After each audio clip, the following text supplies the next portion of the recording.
কে বলেছে ভগবান নেই? হিমাচল প্রদেশে স্থিত জোয়ালাজির মন্দির, বিনা তেলে প্রদীপ জ্বলছে আজও। বিজ্ঞানীরাও যার ব্যাখ্যা খুঁজে পান না। অমরনাথ যারা গিয়েছেন তারা জানেন।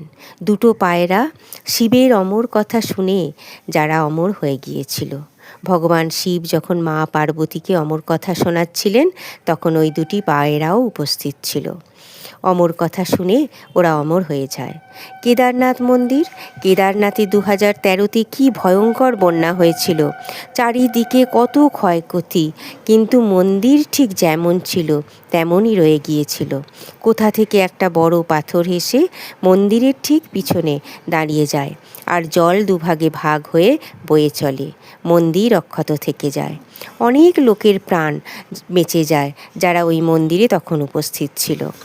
জগন্নাথ পুরী রথযাত্রা, লাখ লাখ পুণ্যার্থীর সমাবেশ হয় এই রথযাত্রায়।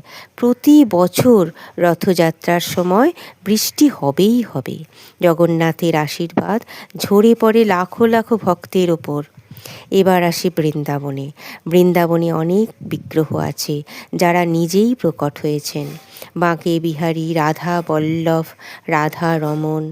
আর নিধিবনে রাত্রে ঠাকুরের শয়ন দিয়ে পান সেজে মন্দিরে তালা দিয়ে সেবাইত চলে আসেন।